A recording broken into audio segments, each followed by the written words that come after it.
This is Wraith from Wraith Rain. I'm an author of serialized gay romance fiction. Every week on this podcast, I'll be reading a chapter from one of my gay fantasy shifter serials called Dragon's Reign. I'll explain at the break how you can find out more about this story and others I write. So let's get to it. Chapter 31, Turning Point. The drapes were cruelly opened, letting the morning light stream onto Valerius's bed. He growled and burrowed under his pillows to escape the brightness. The metal hangers on the curtains made a tinkling sound as they were moved. He felt, as much as he saw, more light creeping under his pillows and blankets. "Whoever is doing this must have a death wish," Valerius growled, but then he smelled Shione's light perfume and groaned.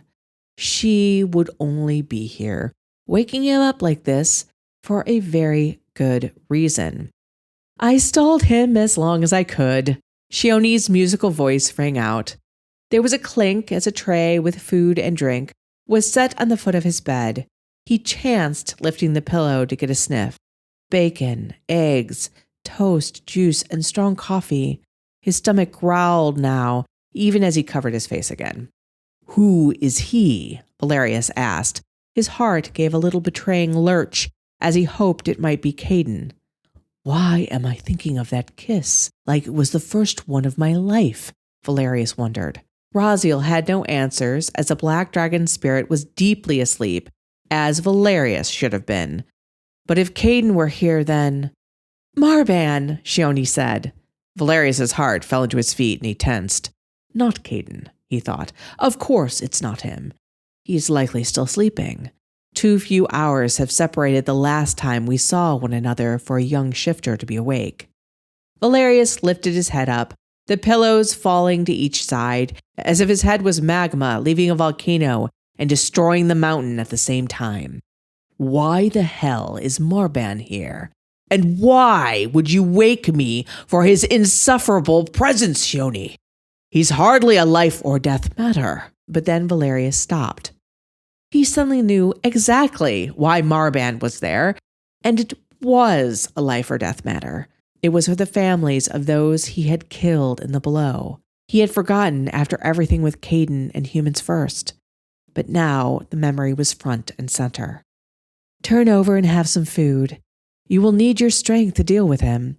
He is in fine form this morning and bound to test your patience," Shione said evenly. Her neutral tone told him all he needed to know. Even her temper had been strained by the old swarm shifter. Valerius sat up, and Shione plumped pillows behind his back before putting the silver tray on his lap. He frowned. "Why are you serving me like this?" "You never do this," he said. "Oh, I have in the past done this. Your memory is normally not so faulty," she disagreed as she took off the napkin's silver holder and spread the pure white cloth over his chest. "No. Wait. Yes." Valerius looked up at her. "You did this during your quest to make me lead the shifters. That was the last time you waited upon me." She was taking the silver covers off his food. He caught her wrist. "What's going on here, Shione?" She wiggled her hand and he released her. The covers were now off the steaming plate of fluffy eggs, crispy bacon, and buttered toast. She actually handed him his fork. "Shione," he said warningly. She sat down on the edge of the bed with a sigh and moved her dark hair away from her face. "You're going to have to get more involved in the world again, Valerius. You can't stand back any longer and let everyone else work it out." "With what aspect do I need to be more involved in exactly?" He was full out scowling at her now, and his voice was full of suspicion. "Everything," she said with a faint laugh. Her right hand went to her temple as if she had a headache, and Shione never had a headache. He shoveled up a forkful of eggs and in between bites asked, "What's wrong in particular? You're never gloom and doom about things. Not until today." "Oh, besides the fact we have a ninth dragon shifter, or that he's a child, or that there are people who are bombing the populace, or that Humans First is calling for your head, or that Marban is also calling for your head, or that the President of the United States is stalking the halls outside your bedroom suite, or that every dragon shifter is within a few days of the edges of your territory, and you haven't told me your plan to deal with them? She rattled off. You love that kind of stuff. I am the one that hates it, he pointed out as he chewed toast. She nodded. True. Usually. She twisted around to face him, one leg drawn up underneath her body. I'm worried about Caden. He had just taken a mouthful of bacon when she said that, and his mind immediately flashed to the kiss they had shared the night before. He nearly choked. She thumped his back, and he took in deep breaths. What about him? He's fine last I saw, Valerius said. He let Caden think that he had headed into the myriad of secret passages in reach the moment he'd left the car, but in fact, Valerius had doubled back and followed Caden home. He needed to make sure that the young man was safe in his house, tucked in bed. Valerius had even climbed the tree outside of Caden's window to watch him fall asleep. He'd almost been caught by this old, nosy man, but he'd escaped without being seen. He's still so young, not just in life, but as a shifter. Yet he's not going to get a chance to grow at a normal pace, is he? Shioni looked so miserable that he wanted to tell her that she was wrong, but her thoughts echoed his. All the dragons have had time to learn to become what they are.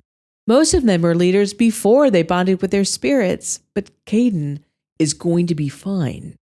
Valerius reached over and touched her arm.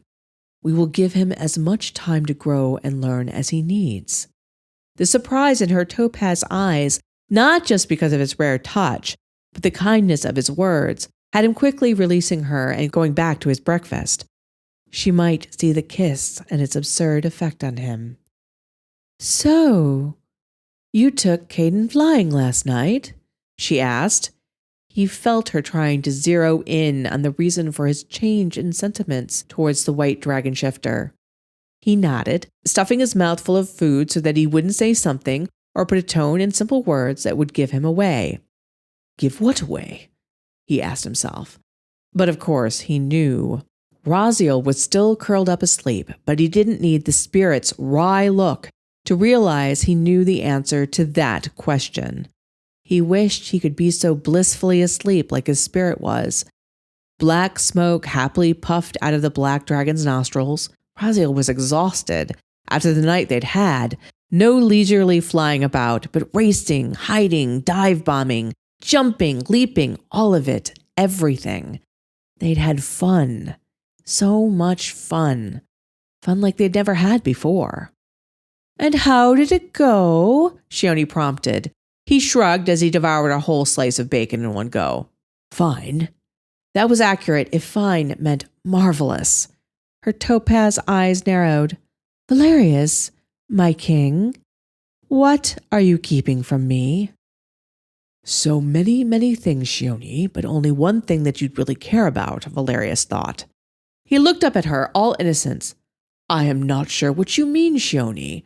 I'm telling you that Caden and I had a fine time last evening. She studied him skeptically for a long while, but soon she was looking worried again. Not about what he was hiding, but likely about Caden. Though if she had known what he was hiding, she might not necessarily feel less worried. Caden and him in a romantic relationship? That wouldn't add a layer of complexity or anything like that. And it would have to be a relationship because he highly doubted Caden did casual. Valerius actually did not do casual. But how many centuries, millennia, really separated them in age and experience? So many. Caden was a boy in many ways. No, that was not fair. Caden was a man, but a young man. All this mate business, if Valerius truly believed it, was too much to put on such young shoulders. Feelings change between people as time goes on, Valerius thought.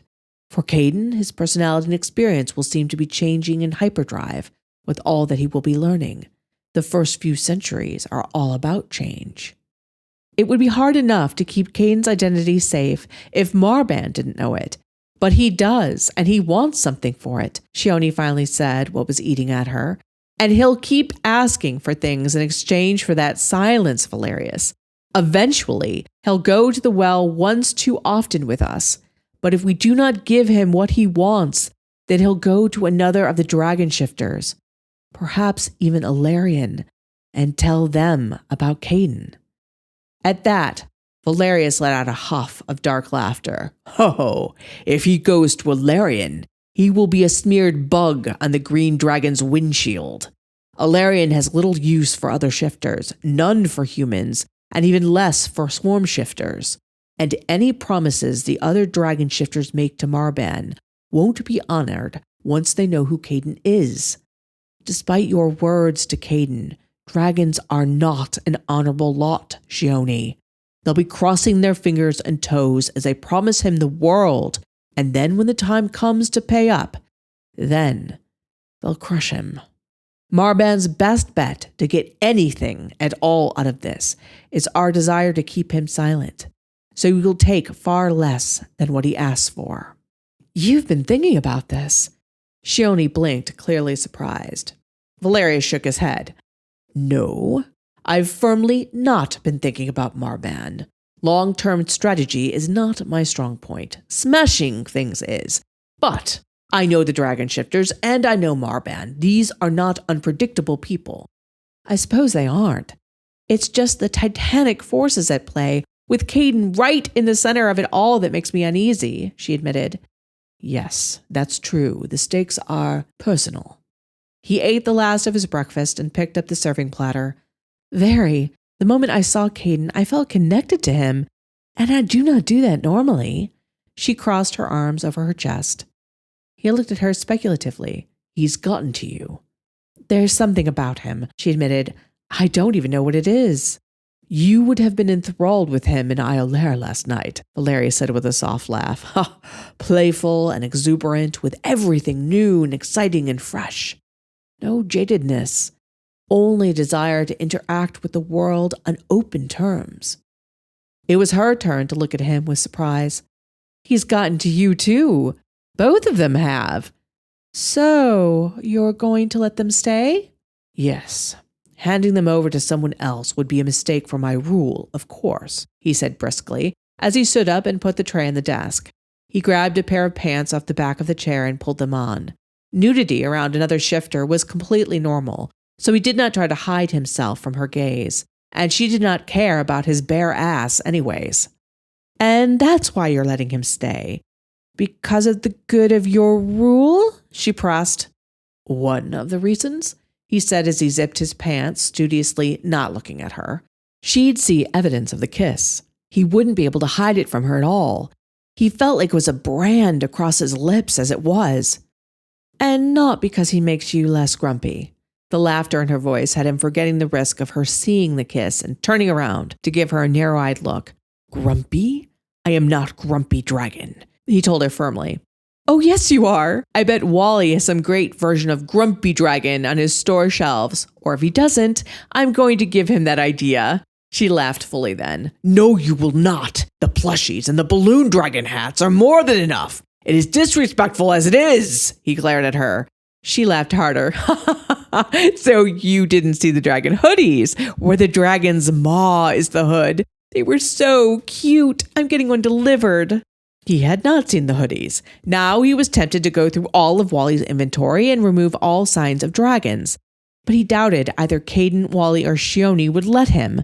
Landry and Rose might even stand in his way. "Do not wear it around me. That is all I can ask," he muttered. But the memory of flying with Caden and the damned kiss did not let his mood darken.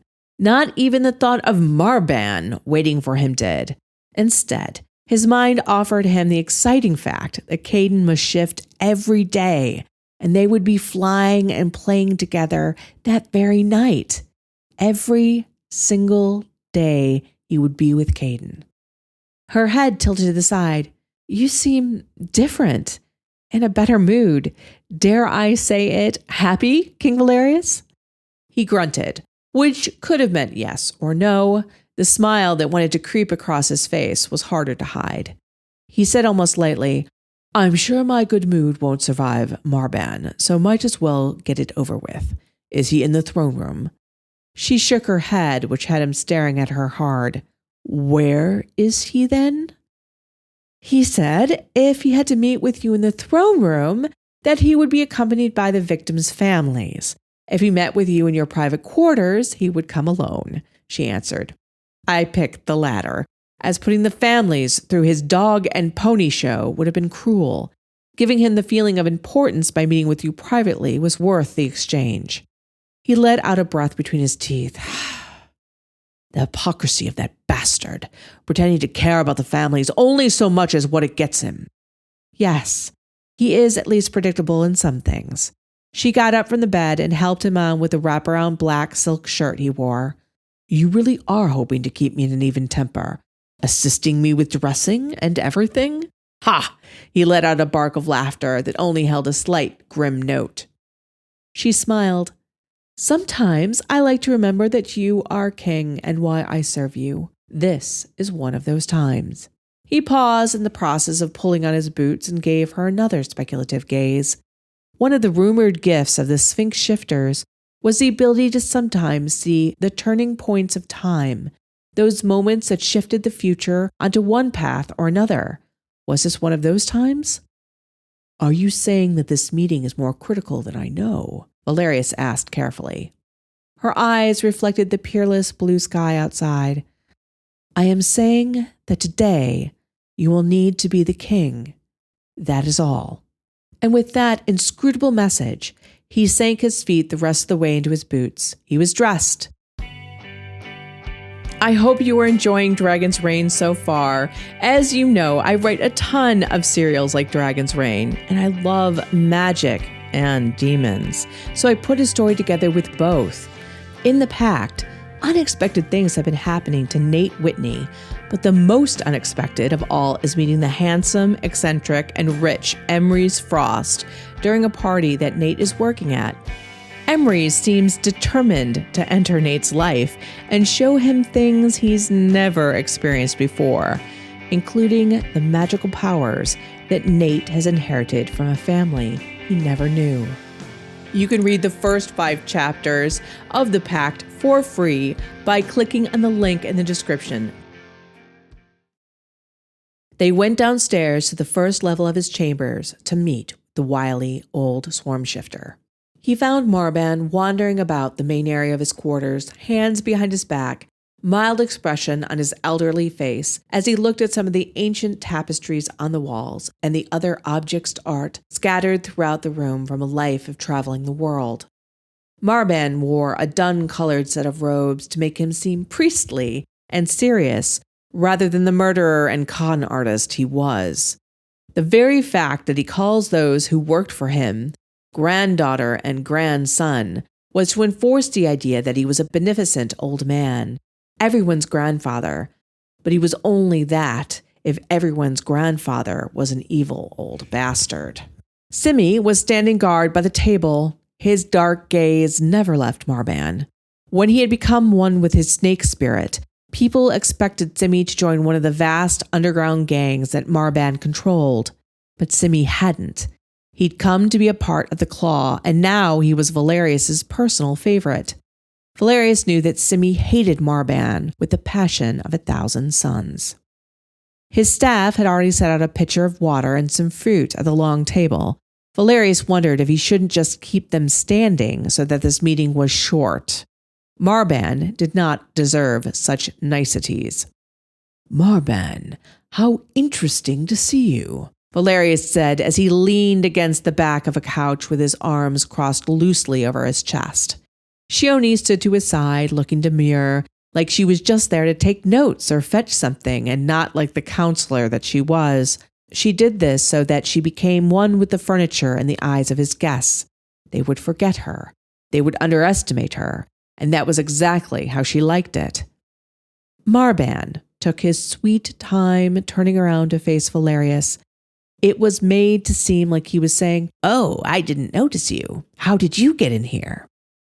"King Valerius," he said and bowed, only after an uncomfortable amount of time had passed, so that the gesture seemed rude rather than respectful. "You are surprised to see me here. Perhaps all the news of dead humans has blocked from your mind the dead shifters from the below.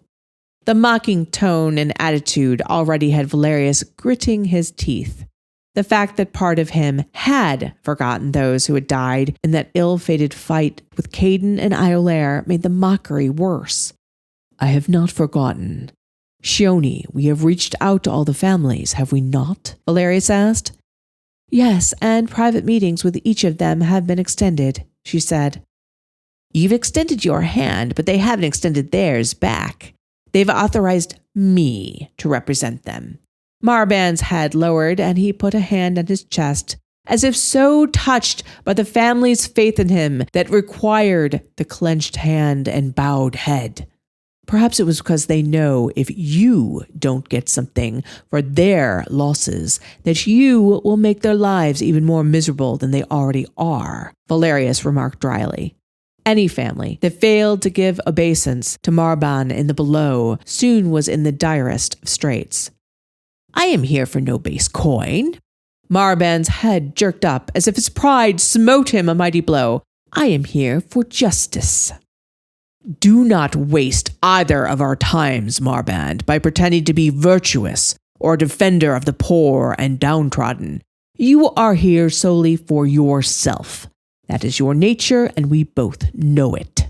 Valerius snapped with disgust. Why don't you tell me what you want, and I will make sure that the families are compensated fairly. That is how this always works, doesn't it? I have a busy day. Marban's dark eyes narrowed at him. Valerius had hit a nerve, evidently.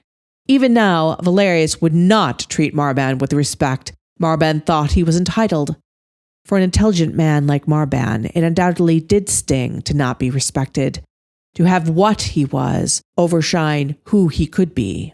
Marban went over to the table where the water and fruit was laid out. He was about to sit at the head seat when Simi placed himself between Marban and the chair. Simi didn't say anything, but his very presence, blocking Marban's way, said a million things. Marban gave Simi a smile. It's so good to see you, Captain. There are so few of us in the below that get to better our lot in life. You are one of those fine few. I would so wish that you would spend more of your time in the below helping the residents rather than policing them. Simi's jaw muscles worked before he said through gritted teeth, The greatest good I could do for the people of the below is to eliminate the criminal element that keeps them in perpetual poverty and distress. You think the criminals do that, and not the very system of government? Marban actually looked like he was considering that argument as he took the chair to the right of the head chair. I don't really care what you think, Marban, Simi said. Valerius slowly took his place at the head of the table, even though he would have rather kept this a standing-only meeting. But Marban was undoubtedly not here just about those dead shifters, but about Caden too. This might take longer than he wanted. It undoubtedly would, but he wondered what he would have to give to keep Caden safe, at least for another day more. Shioni sat down on the other side of him. Simi pulled back her chair. She smiled at him and gave him silent thanks. You've asked me what I want, but I would think it is pretty obvious. Marban folded his arms at the table in front of him.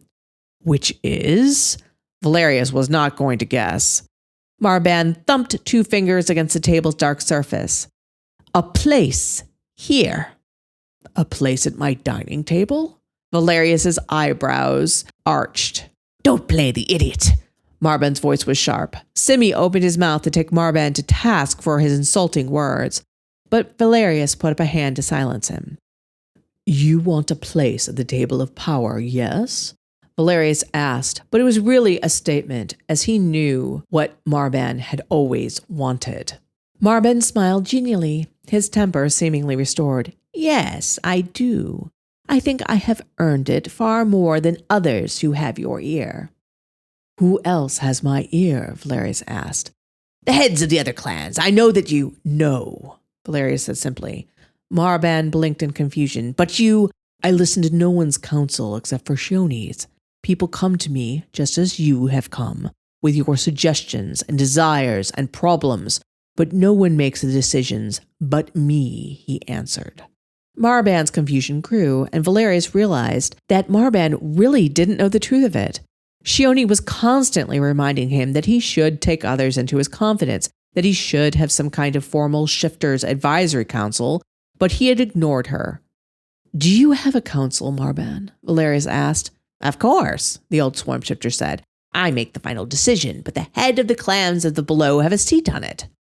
Shioni gave Valerius a look as if to say, see, even Marban has a council.